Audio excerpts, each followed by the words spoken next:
my wife and I actually had this discussion, Yeah. right? And in fact, a couple of other people that I've had this discussion with as well say the same thing, that I don't know who you are because you have adapted to the people around you. You know, when you're with guys, maybe you speak very differently. When you're with a certain level of age, or a certain age group, you act differently, you express differently, your vocabulary changes, your cadence changes.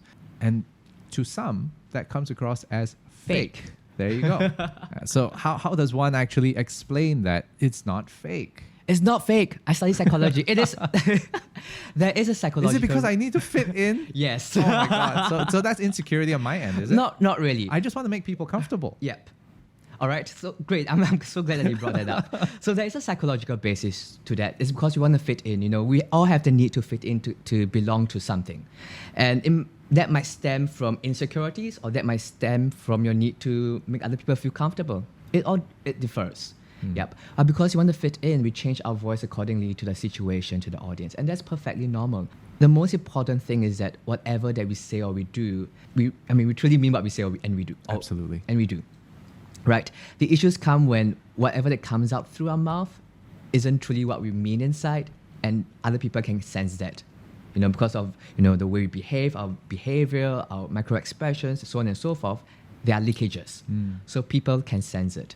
An example is, sometimes when you watch movies, right, or shows on TVs, and you feel like, the actor is not very truthful, not very believable in what he or she is doing. And the audience sense it because it's not only the way they speak, but the way they carry themselves. It's the whole package, right? So when it comes to communicating, we need to make sure that, what we are thinking, what we are feeling, and how our body, we are aligned.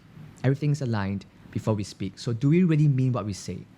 And that is authenticity. In an age where, there's video cameras, social marketing, social media videos, being authentic means being true to ourselves, but there are many versions of ourselves that we can put out there. That kind of goes against the grain by saying that, because, authenticity, there should only be one technically. No. But we have multiple egos, right? We have multiple images of ourselves that we're able to then project or portray based on that. So this is, to me, is absolutely fascinating. And at the same time, right, what are the things that perhaps somebody can self-assess? How can somebody do this?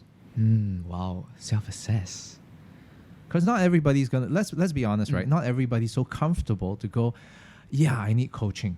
You know what I'm saying? It's the toughest thing to do. And the strangest thing, especially, maybe as men, for us, one of the more difficult things to do is to ask for help. Yeah. Right? And technically, by going to somebody who knows what they're doing is asking for help.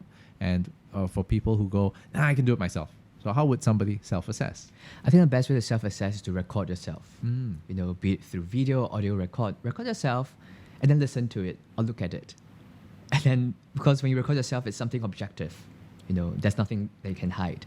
And then when you watch a playback or listen to a playback, take a perspective from an audience point of view and just really listen. How did it make you feel as an audience? Is it good? Is it positive? Is it negative? Was it something that you intended to be?